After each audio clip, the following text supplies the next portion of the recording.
عموما افغانستان کې منګه عاصم صاحب د مختلفو سروېګانو پر اساس باندې نږدې په هر 1000 نفرو کې 14 نفر تولید کیږي او بیا په هر 1000 نفرو کې نږدې 6 ترمنځ نفر مړ کیږي. نو دغه تفاوت چې منګه وګورو دا هم نږدې 3% گروث ریټ دی. خو بیا موږ تاسو مهاجر ډیر لرو، خلک بیرون ډیر. مشکل دا دی چې ولایت نفوس کې چیرته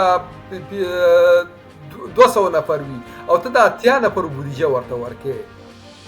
نو دا ټول خدمات متواصله کیږي، که دا د معرف خدمات دي، که دا د صحت خدمات دي، که دا نور خدمات دي، سره دی چې هغه سیاسي برخه لا بیله ده، هغه خو شته. نو په دې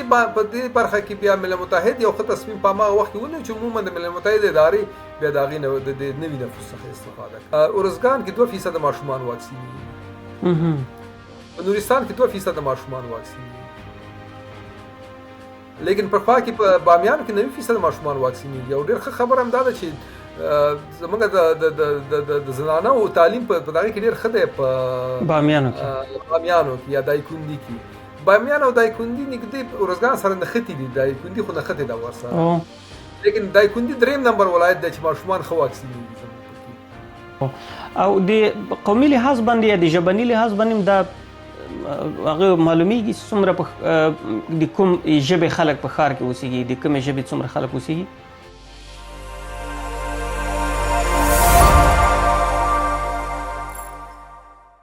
سلام. افغانستان کېدای شي په نړۍ کې یوازینی هیواد وي چې په 21مه پیړۍ کې هم په هیڅ برخه کې دقیق احصایه نه لري.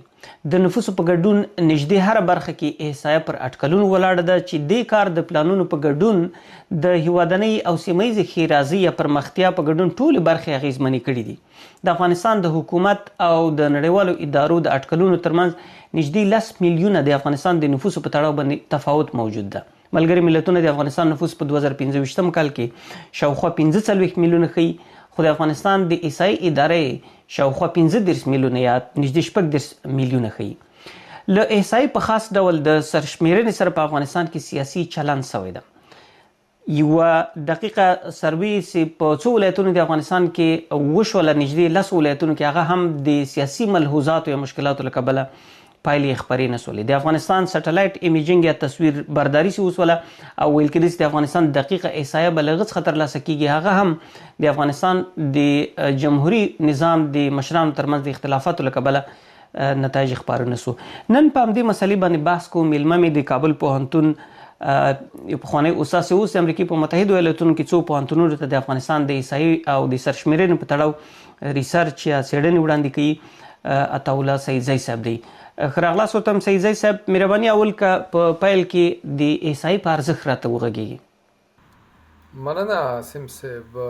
احصایه نفوس د خلکو تعداد او د هغوی نور خصوصیتونه د هر حکومت دپاره ډېر زیات مهم دي. په مختلفو برخو کې ترېنه استفاده کیږي، یعنې د اجتماعي سیاسي او د ټولو برخو کې ترېنه استفاده کېدای شي. صحت برخه کې څنګه موږ پلان ګذاري وکړو، څومره کلینیکونه ولرو، معرف برخه کې موږ څومره باید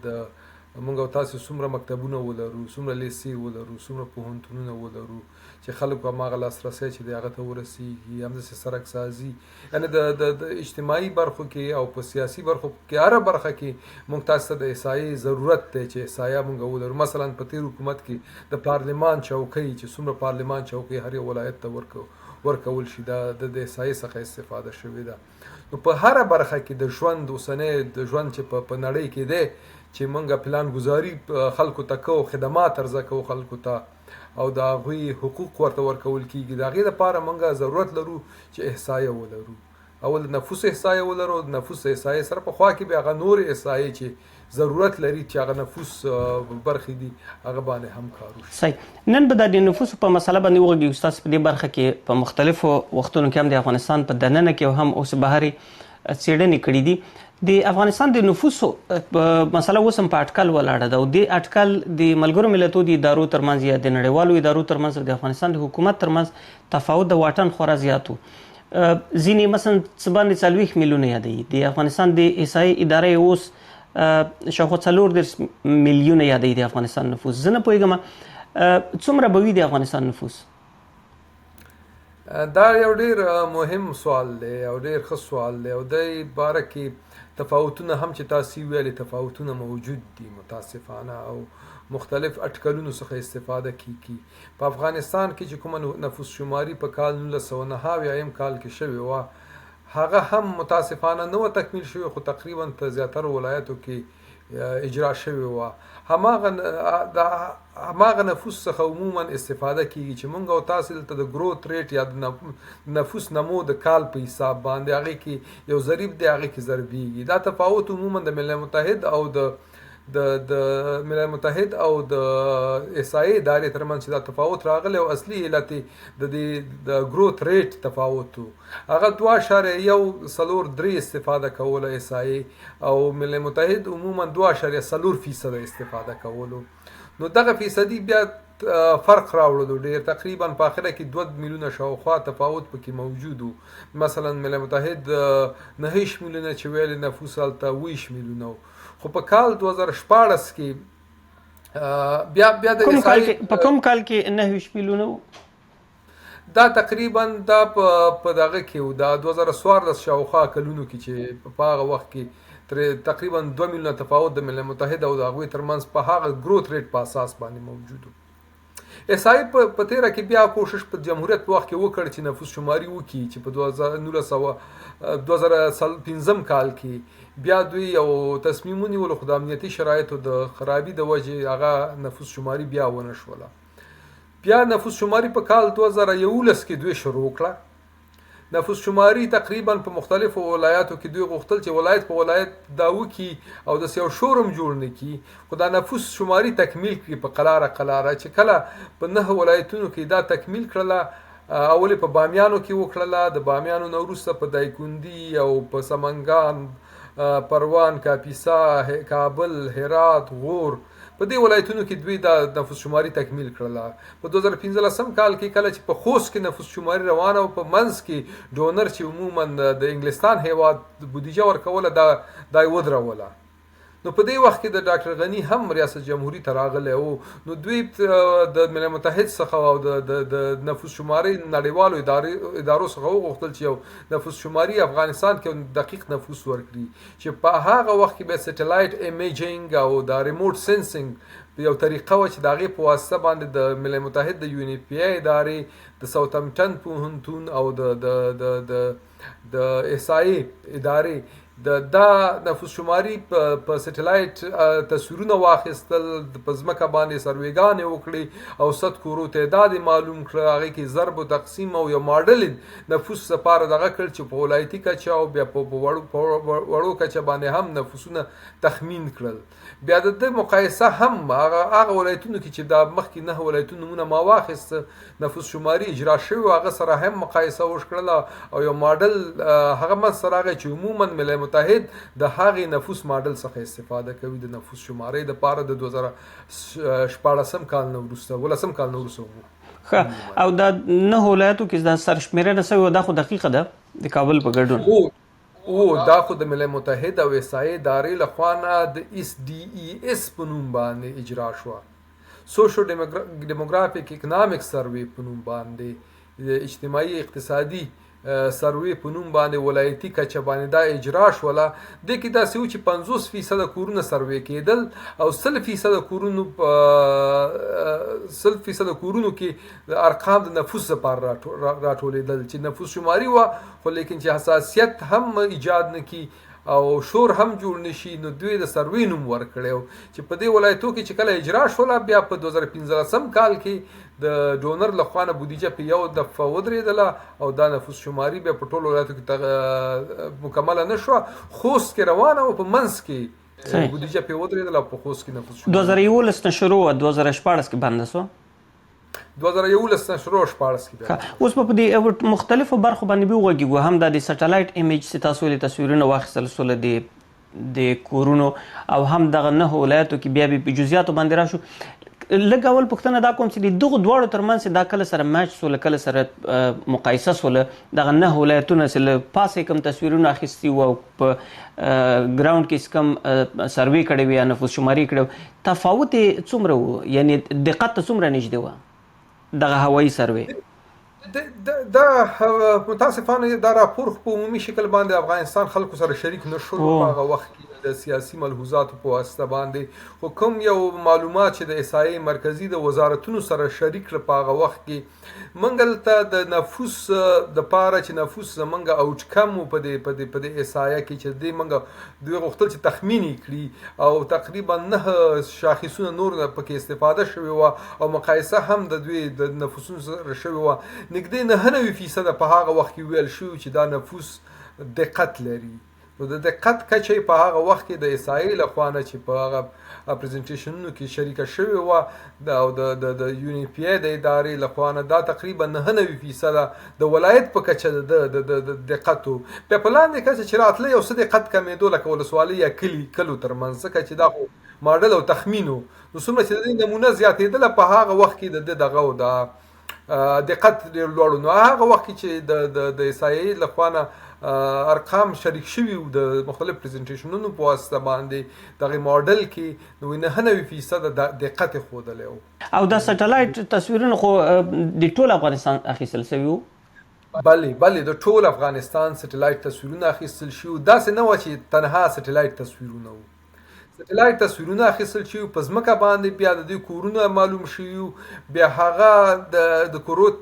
هر کور کې تعداد معلوم شوی او هغه اوسط نو د مختلفو میتودو څخه استفاده کړې وه چې په دقت باندې د هر ولایت په کچه باندې دا معلومات سره راټول کړي او خواله دا و چې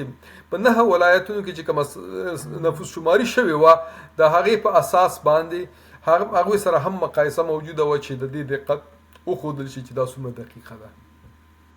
ما څه اورېدلي وو په هغه وخت کې د 2014 کې چې تاسو وایئ چې نور د نفوس شمېرنه یا دغه سروې نوم چې ورکړل شوی چې دا سټاپ له خوست ته رسېدلې وه هغه وخت کې د افغانستان نفوس څه باندې 33 میلیونه ښوول شوی وو څومره وو هغه وخت کې هغه وروستۍ شمېرنه څومره وه کله چې د دې دغه نفوس شماري وشوله تفاوت هغه وخت کې 20 میلیونه احصایي اټکل کولو نفوس کال لپاره او په دې نفوس شماري کې نږدې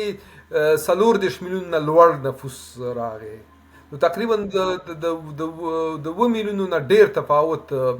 شاوخوا په دې دواړو کې راغی چې هغه د بل تخمین چې دا دغه څخه هم لوړ و هغه ملل متحد چې پخوا په 2.4 کې ضربول هغې نه هم دا لوړ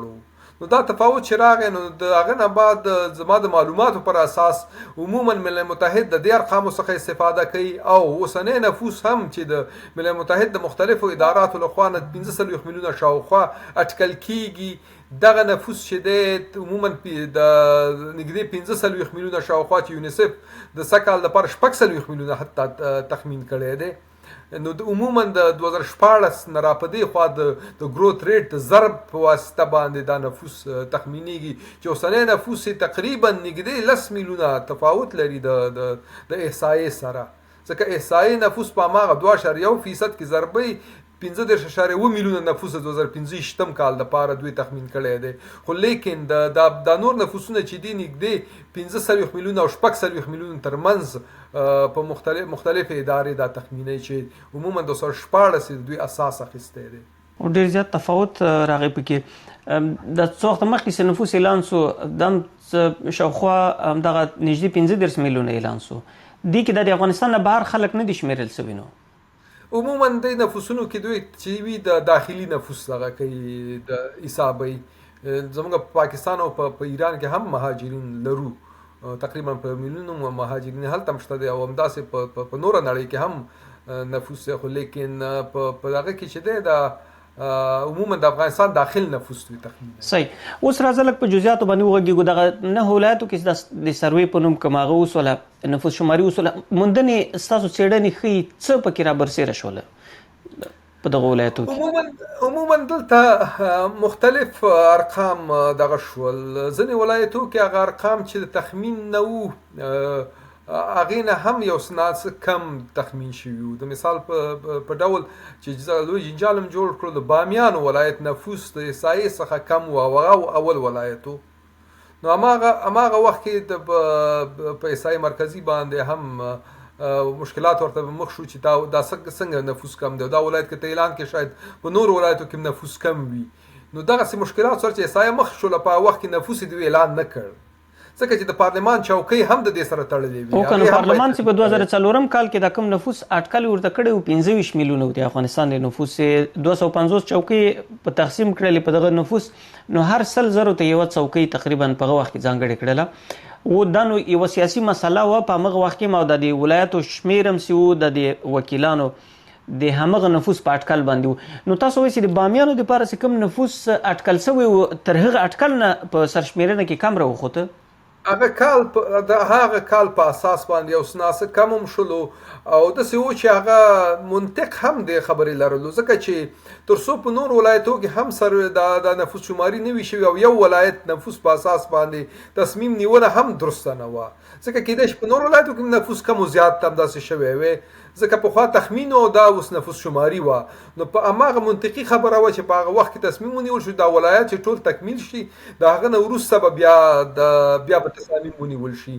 نو هغه نه بعد بیا داسې وشول چې صحیح ده چې سروې راپورټونه به تاسې وکولی شئ چې د یونیپی په ویب سایټ باندې د SDES سروې ټول راپورټونه شته دی، خو نفوس هغه وخت کې تصمیم ونیول شو چې په دې راپورو کې اعلان نشي، چې په هغه شول چې نفوس اعلان نشو، خو لیکن مخکې د دې څخه چې دا سروې تکمیل شي په یا نفوس شماري په ټولو ولایتو کې تکمیل شي، هغه څه ونه شول. بیا هغه په خوست کې چې هغه تقریبا 10 ولایتو هغې ځای کې ودرېدله سروې. او په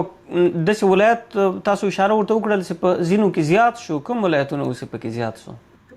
کابل نفوس عموما د دومره تغییر ونه کړ. کابل هغه وخت کې په کال 2014 کې نږدې 4 میلیونه او 1,000 شاوخوا نفوس په دې دغه کې سروې کې چې دغه سره ډېر نږدې و د احصایې د تخمین سره. هرات 3 ولسوالیو کې سروې نه وم شوي، ته چې د ګلران او شینډنډ او فارسي په ولسوالیو کې بیا هم نفوس تقریبا 2 میلیونه او 4,14,800 یعنی 2 میلیونه 4,14,800 چې هغه د نفوس په دغه باندې د احصایې هغه وخت کې نفوس نه چې د 3 ولسوالۍ پکې هم نه وي شامل 15 لکه زیات و. همچنان په د نور ولایتو کې په تخار کې هم نفوس د تخمین نه یعنی امغه کال کې سیدزی صاحب بخښنه غواړم، امغه کال کې د سروې د هرات نفوس شمیرنه کېدله، د هرات نفوس اټکل کېده چې شاوخوا نږدې 2 میلیونه به وي، په داسې حال کې 1.9 میلیونه څومره 1.9 میلیونه اټکل دا و. خو چې کله د 3 ولسوالۍ نه بغیر هم سروې وسوله یا نفوس شماري سی وسوله، تاسو یې 2.4 شاوخوا څه باندې 4 میلیونه څه باندې 2.4 میلیونه و. نو د دې ته په کتو باندې د ځینې ولایاتو نفوس زیاتره ولایاتو نفوس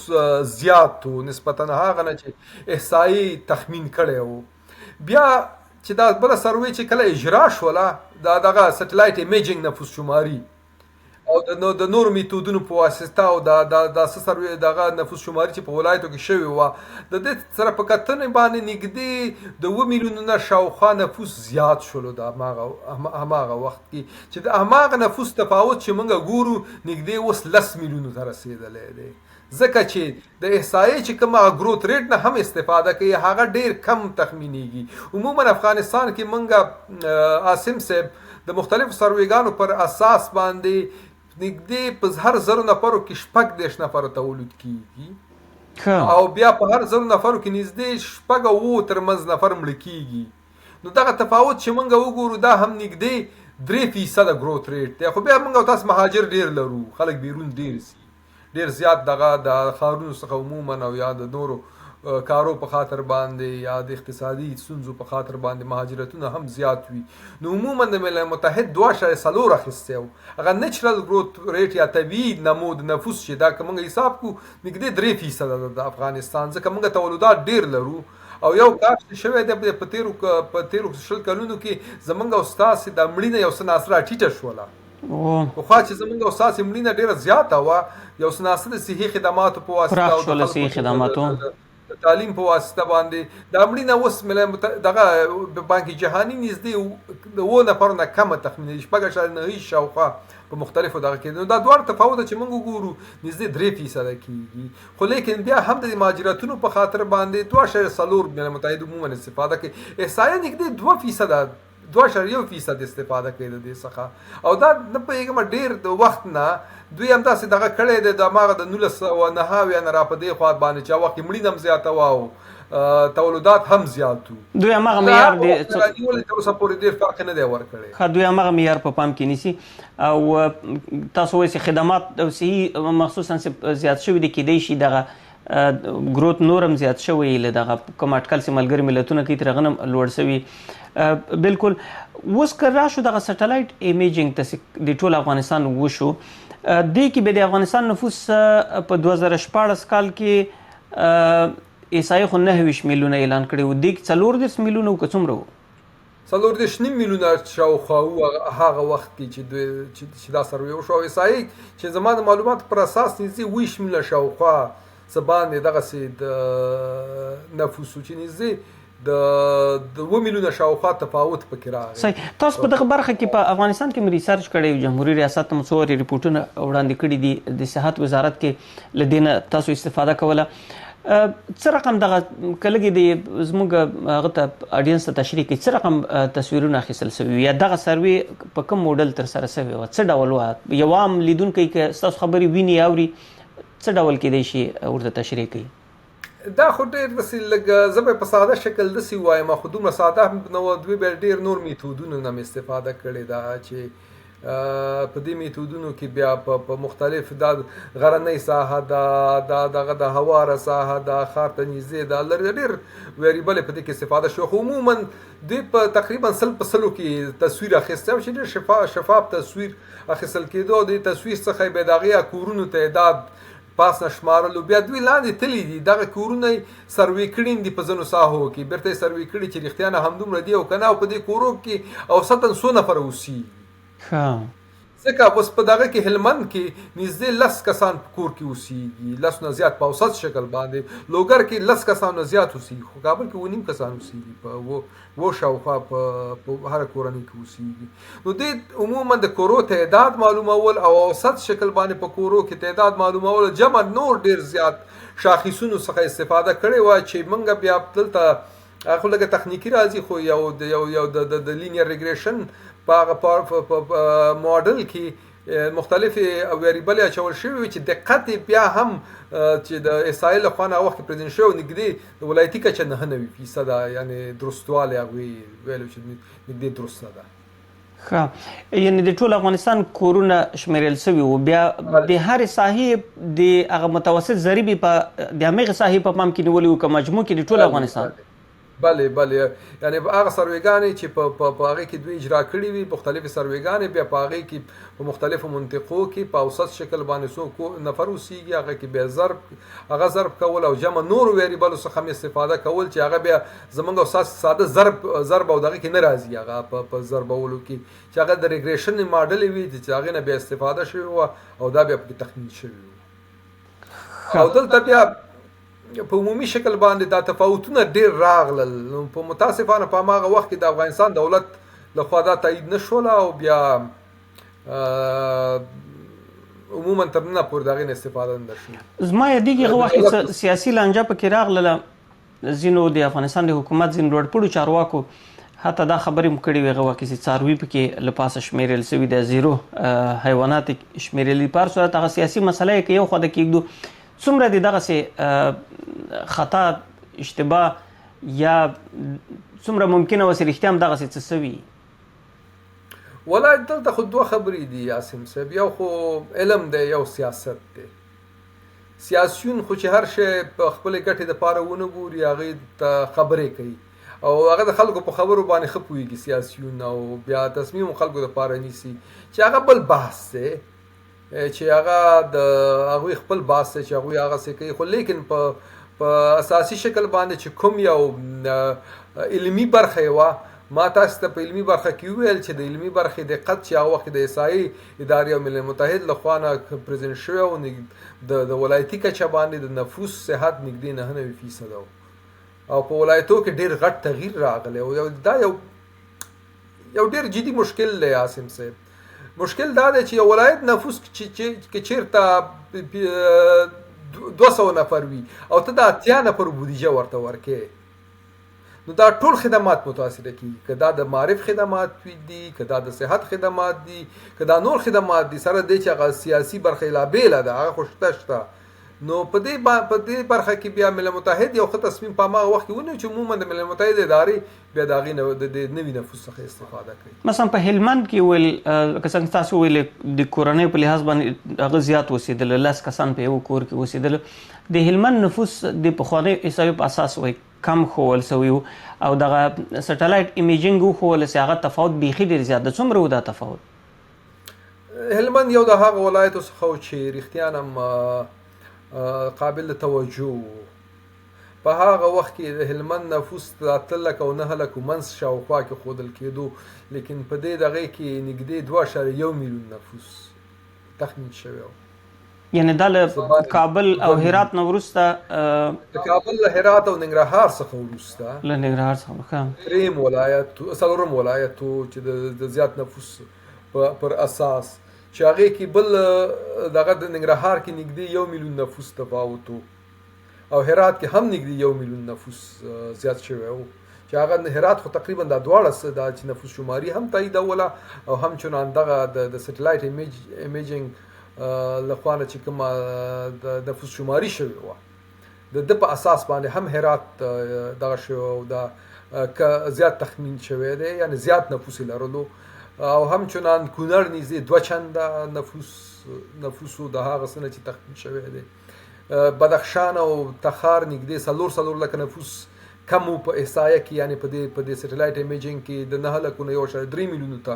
رسېدلی و، او هم چنان په دې دغه کې هم نږدې 1.2 میلیونه نفوس د تخار تخمین شوی و، او په دې کې هم 1.3 میلیونه تخمین شوی و، چې دا دغه کې د دې سرویګانو پر اساس د سټلایټ ایمیجینګ په اساس باندې په ډېرو ولایتو کې تغییر راغلی، خو عمده تغییر چې په هلمند کې، په کونړ کې، په ننګرهار کې، په هرات کې، دا هغه ولایتو چې نفوس ډېر زیات تفاوت پکې راغلی و. زه لږ پکې هغه د زموږ لیدونکي کیدای شي ډېر زیات په دې شمیرو کې او په دې سیستم کې لږ ګډوډ سي، زه خپله لږ پکې کنفیوز ولم. په کونړ کې او په ننګرهار کې، په هرات کې، په هلمند کې کم اټکل سي سوي و نفوس تر هغه زیات و؟ مثلا په ننګرهار کې تاسو ویلي شاوخوا 1 میلیون زیات و، په هلمند کې هم څه باندې 1 میلیون زیات و، په هرات کې هم نږدې 1 میلیون زیات و، اټکل کم سوي و. په بدخشان او تخار کې تاسو ویل اټکل څخه نفوس کم وو، یعنی کوم اټکل چې سوي و تر هغه نه نفوس دغه سټلایټ ایمیج ښوول سي کم ده، همداسې که زه پوه شوی هلته د نفوس کم تخمین اټکل شوی د احصایې لخوا نه. ښه، یعنې هغه هم لکه د هرات او د هلمند او د ننګرهار او د کونړ غوندې و، هلته هم نفوس کم اټکل سوی و زیات. بلې ښه، په هغو کې هم زیات و. دا هغه ولایاتو که نه چې نفوس پکې دغه شوی او دا نسبتا کم اټکل شوی و، په احصایي کم اټکل کړی و پخوا، احصایي کم اټکل او سټلایټ ایمیجینګ وښوولی سي زیات د نفوس، زیات دی نفوس، یعنې زیات دی، خو ډېر غټ تفاوت چې و هلمند کې و، په ننګرهار کې، هرات کې، کونړ کې، دا هغه ولایتو چې په دې نور ولایتو کې هم تفاوتونه راغلي وو، خو په دې ولایتو کې تفاوت ډېر راغلی و. کابل کې تفاوت نه و راغلی دومره، بامیانو کې یو څه ناڅه کم شوی هم و د هغې اټکل پر اساس، خو دا هغه ولایتو چې نفوس پکې ډېر زیات تغییر کړی و. بل په کوم ولایت کې چې پخوا د اټکل نه مخکې د افغانستان د احصایې د ادارې د اټکل نه مخکې زیات یا ښوول سوي او په سټلایټ ایمیجینګ کې کم راغی، نور درته یاد دي کوم ولایتونه و؟ داسې خو په ماته په مغزو کې اوس داسې دغه نه وي، خو لیکن په کابل او بامیان عموما هغه عمده ولایاتو که کابل کې تغییر نه راغلی، په بامیانو کې یو څه ناڅه کم شوی مو، او دا هغه نفوسونه دي چې د اوسنۍ سرویګانو پر اساس هم چې یونیسف په 2022 کې یو سروې وکړه چې ملي سروې وه، چې هغې کې خو نفوس نشي ښودل کېدلی، خو د ولایت فیصدي پکې ښودل کېږي چې هر ولایت کې 100% نفوس د افغانستان اوسېږي. هغې کې د هلمند حتی 3 نمبر راغلی و، چې د ننګرهار نه هم پکې نفوس یو څه ناڅه زیات په فیصدي په شکل باندې چې هلته ورکړل شوی و، یو څه ناڅه زیات و. او هلمند ډېر لوی ولایت دی، زموږ اوساسې ډېر لوی ولایت دی. دغسې ده و هلمند د افغانستان 10% جغرافیه تشکیلوي تقریبا، نفوس اوس ډېر کیدای شي پکې زیات وي، خو لکه څنګه تاسو ورته اشاره وکړئ سیاسي ملحوظاتو له مخې په هغه وخت کې حکومتي چارواکي جوړ رانغله دا مسله ډیره سیاسي سو اعلان نشوله څه مطبوعاتو دغه وخت کې راووتله چې خپله ولسمشر مرستیالې او ډاکټر صاحب عبدالله دوی ترمنځ لانجه وه پې نصیب بالاخره تصمیم دا ونیو چې نه دی نشري او دغه الکترونیک یا برقي تذکرې دې په دې مقابل کې وویشل سي همدغسې اوس خو داسې ویل کېږي چې د برېښنایي تذکرو ویش هم څه باندې 12 میلیونو ته رسېدلی ده نو دا خپله هماغه د احصایې یوه ډېره دقیقه بڼه کېدی شي وړاندې کېدی نفوس لاړ خم په دې کې څومره نفوس ښاري و ستاسو د څېړنې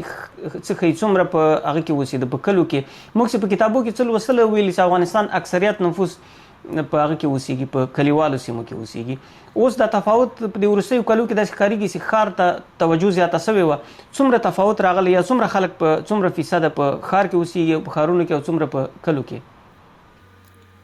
دا ښه پوښتنه ده دلته عاصم صاحب زه به یو بل څه ووایم یو خو زموږ نفوس شماري ده نفوس شماري خو دا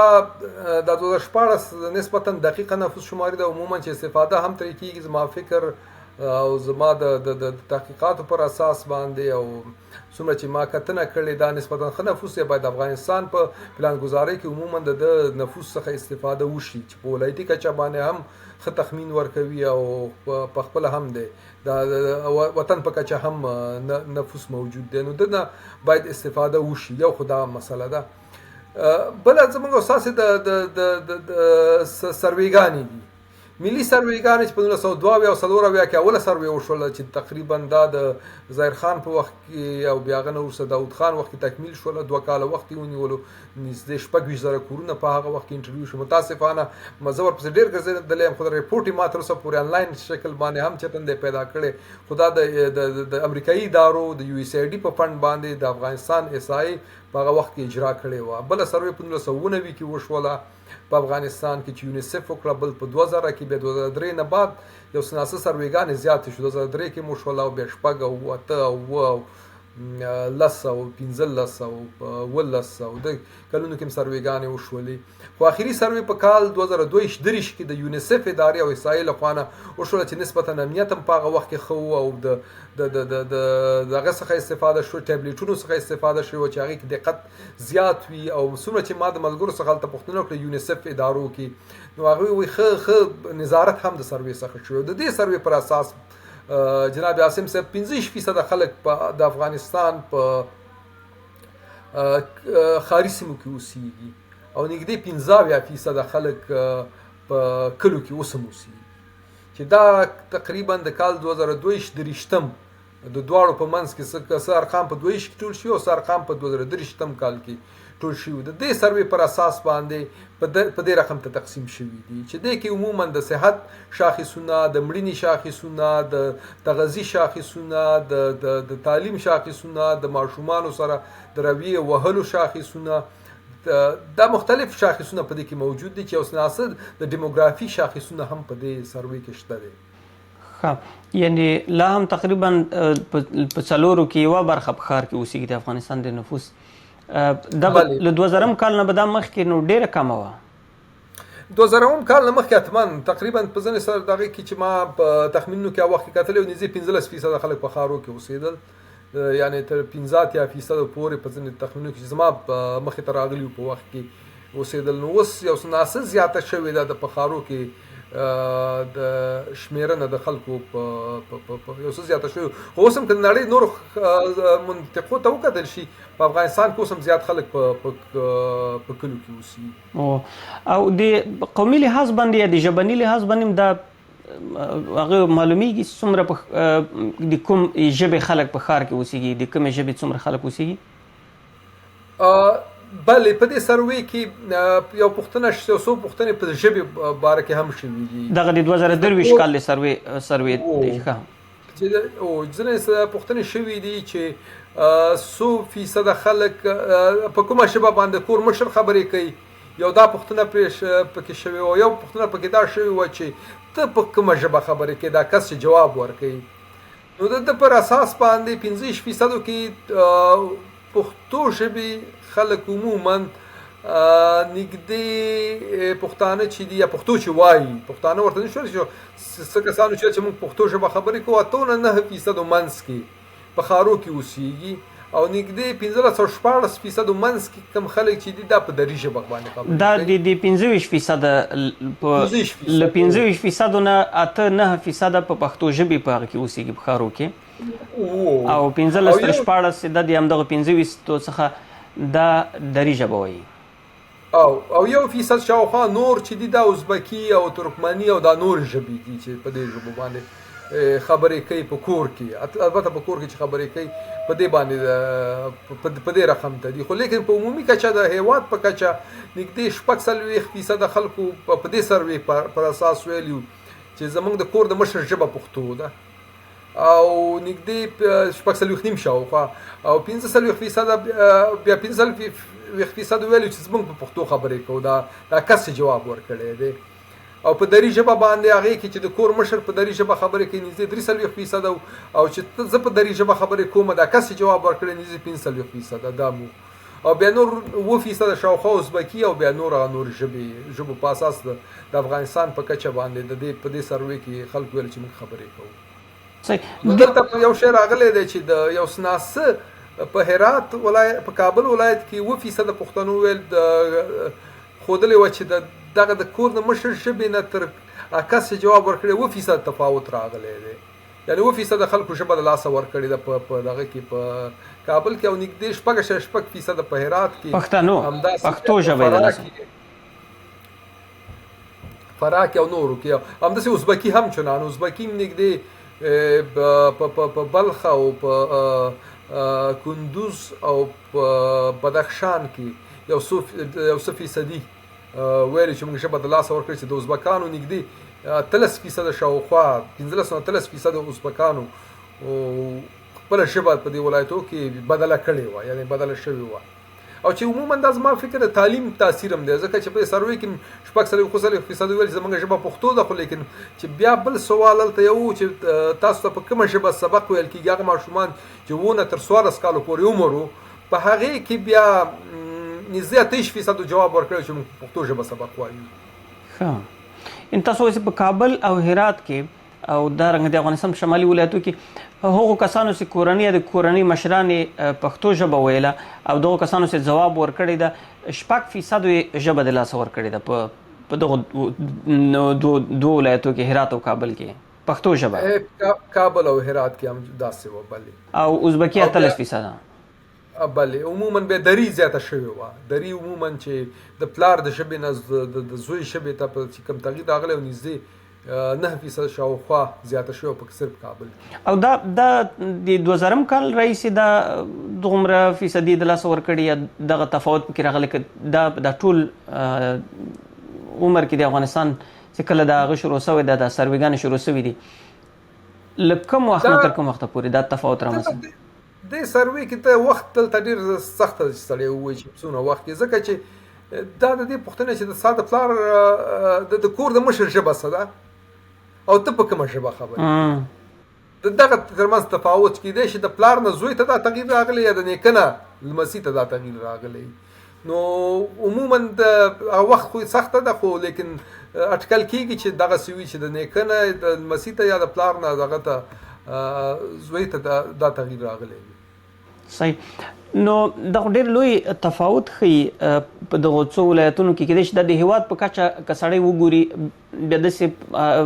د ستاسو څېړنه کړې څومره تفاوت په مجموع کې راغلی دا خو د دوه ولایتو تاسو اشاره وکړله هرات او کابل او د ازبکي برخې مو ځینو شمالي ولایتو ته اشاره وکړه په ټول افغانستان کې مثلا د ژبو د ویونکو ژبو انډول کېدای شي څومره تفاوت پکې وي د ټول افغانستان په کچه باندې عموما 3.5% پښتنو ژبه د لاسه ورکړې وه په دغه 200 سوالونو کې نږدې 15% شاوخوا دري لاسته راغلې وه زیاته شوې وه نورې ټولې ژبې کمې شوې وې ټولې کمې شوې دي ټولې کمې شوې عموما پشهي ډېره کمه شوې وه بلوچي هم کمه شوې ده او نور هم کمې شوې زما فکر دلته په خپلو په ملي ژبه د مورنۍ ژبه باندې زده کړې شاید ډېر زیاتې مهمې وي چې موږ وتوانېږو چې هغه وړې ژبې چې په افغانستان کې دي هغه وساتل شي، چې عموما هغه ژبې چې بیخي هغه د سروې کې نوم هم نور راغلي لکه اورمړي او نورې د نورو ژبو تر عنوان لاندې راغلي وي، هغوی ډېره فیصدي د لاسه ورکړې وه. او د جمهوریت په کلونو کې دغه برخې ته کار هم وشو چې په مورنۍ ژبه یو ماشوم زده کړې وکوي. دغه تفاوت اوس هم همدغسې ده چې کال په کال که همدا حالت جریان وکړي نور هم دغه کوچنۍ ژبې د پښتو لویې ژبې په ګډون باندې دا دري ته وراوړي که درېدلی بولې د حالت؟ نو اوسنۍ دغه سروې و د 2022 کال سروې ده چې دا ارقام یعنې ډېره تازه ده او په دې سروې کې دغه تفاوتونه ډېر جوت و، ډېر واضح و. نو زما فکر د ټولو ژبو ساتل ډېر مهم دي او ماشومانو ته هم ډېره مهمه ده چې په هماغه ژبه باندې هغه حق لري چې د تدریس شي. بیا عموما په پښتو ژبه یا ازبکي یا ترکمني یا بلوچي دا پشهیي نورستاني دا ټولې ژبې د یو څه ناڅه د تهدید لاندې، بیا وړې ژبې خو ډېرې د تهدید لاندې دي د ختمېدو او محوه کېدو. نو د هغې د ژغورل هم پکار دي او په هغه خلک چې بیا هلته ډېر اوسېږي نو هغې دپاره په مکتب کې په هغه ژبه سبق ویل هغه هم زما فکر ډېر مهم دي. صحیح. که راسو د خپرونې سره راغونډه کړو د ستاسو څېړنې څه ښیي که دغه احصایې او دغه سروېګانې همدغه ډول چې تاسو د تفاوتونو ته هم د شمېر له اړخه او هم د ویونکو د ژبې د ویونکو له اړخه هم په ولایتي کچه دا تفاوتونه که رامنځته کېږي څومره بدلون کېدی شي د افغانستان دغه اوسنۍ ټولنیز جوړښت کې رامنځته سي؟ هغه له سیاسي برخې نیولې تر اجتماعي او اقتصادي برخې پورې د هرې برخې ته کې سړی اشاره وکوي. مثلا په سیاسي برخه کې موږ د پارلمان د چوکۍ ویش درلود، که دغه تفاوتونه سړی په نظر کې ونیسي څومره دا انډول کېدی شي سره بدل سي؟ عموما د مساوات حق او د خدماتو د لاسرسي حق او د کاغذ معرف خدمات دي، هغه د صحت خدمات دي، هغه که نور د اجتماعي خدمات دي، دې دپاره نفوس ډېر مهم دی چې هغه باندې موږ پوه شو او هغه نسبتا دقیق نفوس نه استفاده وکړو. افغانستان باید هر وخت کولی شي باید هغه نفوس شماري چې کور په کور د هغه اجرا کړي، خو که هغه تر څو پورې نه وي اجرا شوي نو د ښه اټکلونه چې موجود دي او ښه ساینس شاته پروت دی د هغې څخه استفاده وشي او ورسره په خوا کې د سروېګانو نه په دې اوس د هغې کې په د یونیسف چې کومه سروې کړې ده احصایې سره په 3.5 کورونو کې چې تقریبا په هر ولایت څخه د 900 نه تر 900 شاوخوا کورونه پکې د انټرویو کړي وو. یو ښه تخمین دی په ولایتي کچه باندې. نو د خدماتو په خاطر باندې د مختلفو شاخصونو په چې دوی محاسبه کړي د هغه پر اساس باندې چې هغه بیس لاین کړی شي. یا د مثال په ډول زه به یو دغه درته ووایم، زما خو هغه برخه صحت ده، ارزګان کې 2% ماشومان واکسینېږي، په نورستان کې 2% ماشومان واکسینېږي، لیکن په خوا کې په بامیانو کې 90% ماشومان واکسینېږي. او ډېر ښه خبره هم دا ده چې زموږ د زنانه او تعلیم په دغه کې ډېر ښه دی په بامیانو کې یا دایکندي کې. بامیان او دایکندي نږدې ارزګان سره نښتي دي، دایکندي خو نښتې ده ورسره، لیکن دایکندي 3 نمبر ولایت دی چې ماشومان ښه واکسینېږي زموږ پکې. لیکن په خوا کې ارزګان د خدماتو څخه محروم دی، 2% ماشومان پکې واکسینېږي. نو دغه سروېګانو پر اساس باندې د مساوات اصل او د خلکو ته د لاسرسي اصل پر اساس باندې نو د دې څخه استفاده پکار ده. همدغسې د تعلیم په برخه کې او همدغسې د نورو خدمات په برخه کې لکه څنګه ستاسو مخکې ورته اشاره وکړه هلمند اوس مثلا څه باندې 1 میلیون نفوس کم اټکل شوی، که دا مثلا بودیجه ورته بیلیږي د دغه ولایت د پراختیا دپاره، نو په دې تېرو 20 کلونو کې یا کېدی شي لا مغاول نه د همغه 1 میلیون په اندازه باندې خدمات ورته په نظر کې نیول کېدل د حکومت په بودیجه کې، په داسې حال کې چې نفوس 2 برابره و د هغه څه حکومت په نظر کې ورته نیول یا احصایې اټکل کوو چې دا خپله د مساوات او ثبات تقریبا له هغه سره مخامخ کوي، یعنې عدالت پکې نه ده مراعات شوی تقریبا. بلې همدا ما وویلې مخکې چې د نفوس لپاره چې اوله اساسي خبره وه نفوس شماري خو باید وشي، خو تر څو چې نوي شوي دا ما موږ تاسو خبرې وکړې په 9 ولایتو کې شوې ده په هغه سټلایټ ایمیجنګ چې کومه نفوس شماري و هغه عموما ملل متحده هم استفاده کوي، نور نړیوال هم ترې استفاده کوي، افغانستان هم باید ترې استفاده کړی وي د هغې څخه عموما د پلان ګزارۍ په خاطر باندې د خدماتو په خاطر یو خو نفوس شروع. دویمه برخه چې د نفوس نه راشو بیا دا نور خدمات چې په سروې کې ډېر په واضح شکل باندې معلومیږي چې دا سروېګانې په افغانستان کې د صورت موندلی دی، نو دا هم ډېر خارقام ښایي. خو متاسفانه د افغانستان ادارو هیڅ کله هم دا سروېګانې یا داسې یو کوم دغه کار دوی په خپله نه دی کړی. صحیح ده چې سایز ځینې سروېګانې کړي دي یا نورو کړي دي، خو عموما بودیجه د ډونر لخوا راغلې ده، بودیجه د بلې خوا څخه راغلې ده. خو بیا هم هغوی کسانو چې دا سروې کړی دوی ډېره استفاده ترې نه کړې ده هغه خلکو. خو د افغانستان حکومت او د افغانستان اداراتو په ډېره کمه استفاده د دې څخه په خپله پلان ګزاري کې کړې ده متاسفانه. ولې نه کوله؟ دې کې به دلیل څه و چې دوی مثلا د نړیوالو ادارو ارقام نه منله؟ خبره دا ده چې یو خو ظرفیت عاصم صاحب کم ادارو کې دا و د ارقامو څخه استفاده کول، په ارقامو پوهېدل، په هغې په اساس نو د ایسای خپل یو علم ده که نه، په دې برخه کې کیدای شي افغانستان کې ډېر وړ کسان به هم کم وو. دوه شیان دي که نه، یو خو احصایه مثلا د احصایه کې موږ ډېر مشکلات لرل چې د احصایه راټوله کړو، خو لیکن هر هغه څوک چې پلان ګزاري کوي په وزارت کې ناست دی دا باید په خپل احصایه او د احصایې څخه استفاده او په د خلکو په ژوند کې تغییر باید دوی راولي. مثلا افغانستان په کال 2003 کې یا 2000 شاوخوا کې 250 ماشومان په 1,000 کې مړه کېده، 15 کالونه کم ماشومان چې 250 مړه کېده. دا څه شول په کم شولو 50 راټیټ شو په کال 2013 او د میندو مړینه هم د زیږون پر مهال 160 شاوخوا وه، بیا اوس 50 شاوخوا ته ورسېده. 1400 هغه وخت کې چې وروسته بیا نور تخمینونه په 300 شو، 1400 په 100,000 کې وه، 680 ښودله. خو خبره دا ده چې دا څه ښایي؟ دا ښایي چې زموږ خلکو صحت ژوند ښه شوی دی. دا احصایه نه ده. کله کله موږ متاسفانه عاصم صاحب داسې فکر کوو چې دا ریاضیات دي، دا د دې دپاره کوم خاص کسان په کار دي او خاص کسان به پرې پوهېږي. نه، داسې نه ده. د باندې هر هغه کس چې په وزارتونو کې ناست دی یا په ولایتونو کې ناست دي په پلان ګزاري کوي، دا د خلکو صحت دی، د خلکو معرف دی، د خلکو ژوند دی. مثلا اوسط عمر د 40 کالو نه 43 کالو ته وختو په هغه وخت کې، یعنې د خلکو ژوند ښه شولو. نو دې د خاطره اوس مرضونه هم فرق کوي. پخوا چې هغه مرضونه انتاني مرضونه، اوس خلکو شکر او فشار او د زړښت عمر مرضونه هم په افغانستان کې زیات شوي. نو پخوا به داسې امراضو نه خلک فوت کېدل چې د معالجې وړ وو، اوس تقریبا دا کچه ډېر راکمه شوې ده. تر اخري حده پورې که په کور دننه که بهرې د معالجې وړ امراض تداوي کېږي تقریبا، نو دا خپله د مړینې کچه کموي. یعنې اصلا خبره دا ده چې د دې ارقامو څخه د استفادې ظرفیت او یا د افغانستان د ادارو کې چې کار کوونکي د دوی ظرفیت په مناسب شکل باندې یو خو جوړ شوی نه و، او بل افغانستان د مسؤلیت اخیستنه هم ده. عموما افغانستان کې ادارو فکر کوو چې ملل متحد او د نړیوالې ادارې چې د افغانستان ته د دوی مسؤلیت لري. متاسفانه د ظرفیت هم مسله وه، مسؤلیت پذیری هم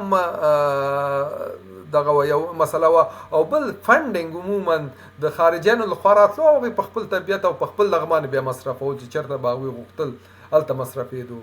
خو بیا هم وزارت مالیې هم مناسب لیول فنډینګ ورکولو، خو هغې دپاره هم داسې ښه تمرین نه کېدلو چې د دې احصایو څخه په مناسب شکل باندې استفاده وشي. نو که څوک ضرورت ولري نو احصایه به راټوله کړي، که ضرورت ونه لري نه احصایه باندې نه راټولوي او نه یې استفاده کوي او نه یې ګوري. اوس د یوې دقیقې احصایې خصوصا د سرشمېرنې دپاره خو پخوا لوی مشکل ناامني وه، اوس دغه مشکل هم تقریبا تر ډېره بریده رفع ده. څومره امکانات شته چې وشي یو 2 کلونو کې؟ ځکه اکثره هیوادونو په هرو 10 کلو کې د خپل هیواد د وګړو سرشمېرنه کوي. افغانستان خو دقیق اوس هم نه ده. دا سروېګانو چې موږ تاسو اشاره وکړه دا بیا هم په اټکل ولاړې دي، یا یو موډل ترې اخیستې، نمونه یې ترې اخیستې. څومره مهمه ده ستاسو له نظره او څومره غټ کار ده دا یا څومره ساده کار ده؟ کیدای شي مثلا زه چې دا مې مسلک نه ده، کیدای شي فکر کوم ډېر ساده کار ده، ممکنه د 1-2 کلو کې یو پروژه ډیزاین سي حکومتونه یې وکولی شي. څومره سخت کار ده؟ هیڅ سخت کار نه دی، خو که تصمیم ونیول شي او خلک پرې کار وکړي، اوس په کابل، هرات، کاپیسا، پروان، بامیان، تخار، سمنګان، غور، دایکنډي کې اجرا شوې ده. خوست کې هم روانه او ډېره ښه اجرا کېده، یو دم بنده شوله. نو که دې ولایتو کې اجرا کېدلی شي، ولې په افغانستان کې نشي کېدلی؟ دا ظرفیتونه هم شته دی، نړۍ ډېره پرمختللې ده، میتودونه هم شته، ملل متحد یو UNFPA هم ښه تجربه لري، په افغانستان کې موجوده ده د احصایې سره ترڅنګ. نو دا ډیره ساده ده، خو تصمیم پکار دی او د باندې اجرا کول پکار دی. عموما سیاسيونو مخه نیولې ده او سیاستونه یې مخه نیسي. نو افغانستان کې د بدبختۍ نه غواړي موږ تاسو راووځو، نو موږ باید علم ته احترام وکړو، هر څه چې موجود وي، استثمار چې موجود وي، سیاسيون هم باید دغه نه استفاده وکړي او اجتماعي خدماتو کې هم باید استفاده وشي، او موږ او تاسو باید ساينس ته احترام وکړو. صحیح. او دغه دوه پوښتنې په دې اخر کې غواړم وکړم، د دې نجونو د نارینه او د ښځینه شمېر اوس هم په افغانستان کې د نور نړۍ برعکس ښځینه کمې په نفوسو کې شمیرل کېږي، و 9% دي او نارینه 51%، او ماشومان ویل کېږي د افغانستان له 18 کلنۍ کته 4.8% کې دي. څومره دي دا؟ مننه، دا ښه سوال دی. عموما 115 هلکان تولد کېږي، 100 جینکۍ. په څومره یو نورمال دی؟ په افغانستان کې، په افغانستان کې جینکۍ نړۍ کې دا یو نورمال دی، انسان د پیدایښت یو دغه دی چې په 100 هلکان جینکۍ 115 هلکان تولد کېږي. نو عموما چې بیا په دې شکل باندې واخلي چې افغانستان کې د ماشومانو زیات دي، نو دغه فیصدي هغه 9.50% ته لوړېږي، خو دا مړینه په ماشوم په هلکانو کې زیاته وي د ماشومتوب نه، له 15 کلنۍ خطب ماشومانو کې. اوس مثلا خلک چې د ځوانان چې دي په دې جنګونو کې، په دې اکسیډنټونو کې، په دې مشکلاتو کې ډېر مړه کېږي نسبتا ښځو ته. بیا دا بلانس وروسته سرچپه کېږي چې دغه ته رسېږي. نو تاسو ته مخکې ښه اشاره مو وکړه دویم سوال کې، افغانستان اوسط عمر 12 کاله دی، موږ ورته میډین ایج وایو. 50% خلک د 12 کالو نه عمر شي ته 50% لوړ دی، چې په امریکا او په اروپایي هیوادونو کې دا 38 نه 40 کلونو پورې دی اوسط عمر، میډین ایج. نو موږ څومره ځوان نفوس لرو، څومره ځوان انرژي لرو په دې هیواد کې، خو که استفاده ته په مثبت شکل باندې وشي، ډېره زیاته انرژي ده، د ځوان انرژي ده په هیواد کې، د نه ښه استفاده کېدلی شي. زموږ ځوانان ډېر دي، بیا ماشومان هم ډېر دي، خو لیکن په تاسف سره بیا د هغوی تربیه زموږ په هغه شکل باندې نه کېږي چې ترېنه مثبته استفاده وشي او یا ښه تربیه شي. نو حکومتونه هم ضعیفه وي، نه پوره خدمات هم نه دي رسولي، له روغتیا نیولې تر زده کړو پورې دغه نفوس ده. هماغه د حکومتونو وظیفه ده، تربیه هم چې ده، که مکتب دی که نورې برخې دي، په هر ځای کې ماشوم په زورول شوی. زما یو خپله سړي په ماشومانو په دغه په هغې باندې بحث نه کوو چې څومره ماشومانو سره بده رویه په کورونو کې کېږي د ډیسپلین په نوم باندې. نو ماشومان زموږ ډېر زیات، یعنی اوسط عمر دغه دی، خو هغه 4 نه دي دغه د 18 کالو نه کم، نو تقریبا 55 55 به شي د 18 نه ټیټ، خو اوسط دغه چې دی اوسط زمونږ اوساس د 12 کاله دی. او دغه ځوانان ویل کېږي څه باندې 80% دي له 15 کلنۍ نه نیولې تر 40 پورې، دا څومره دي؟ نه خو د ماشومان زمونږ د 12 کالو نه ټیټ، خو 50% خو ماشومان شو زمونږ اوساسي. او ما چې یو وخت کې دغه کړی نو 40 کالو نه کم زمونږ تقریبا 4% نفوس،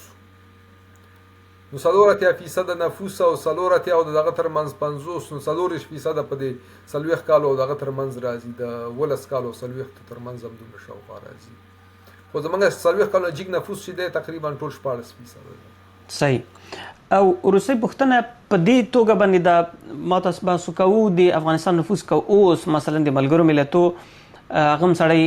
راکم کړي چې د اوسنۍ اټکلې یا د سرشمېرنې چې دوی شاوخوا د 2025 لپاره 45 تر 46 میلیونه حسابي د افغانستان د احصایې یو څو رپورټ کې 40 میلیونه حساب کو د افغانستان نفوس هر کال په د احصایې د شمیرو په اساس باندې شاوخوا 1 میلیون کسان نفوس د افغانستان زیاتېږي، د 40 میلیون لاړخه همداسې به وي که نه؟ تقریبا د افغانستان زمونږ او تاسې نږدې 1.5 میلیون شاوخوا کسان په هر کال تولدات لرو. 1.5 میلیون افغانستان تولدات 1.5 میلیون شاوخوا دي، او زمونږ دغه چې د بیا مړینه چې دا نږدې 3 لکه شاوخوا کسان د کال مړه کېږي د اوسني نفوس ته په کتو. نو د شاوخوا مړه کېږي، نو تفاوت یو شاید 2 میلیونه شاوخوا داسې راځي پر کال. نو دا ډیر زیات تفاوت خو دا او د نفوس هم ډیر رشد یعنی ډیر سریع رشد دا تر 2050 کال پورې د افغانستان نفوس نو داسې تصور کیږي چې په دې 40 کا 25 نور مرواچې نو تقریبا نږدې شاوخوا 15 میلیونه وخت خو به نورم زیاتیږي ځکه دا فیصدي د نفوس هر څومره زیاتیږي تولدات هم زیاتیږي. نو 2050 کال کې په افغانستان نږدې 100 میلیونه نفوس ولري. 100 میلیونه نه خو تقریبا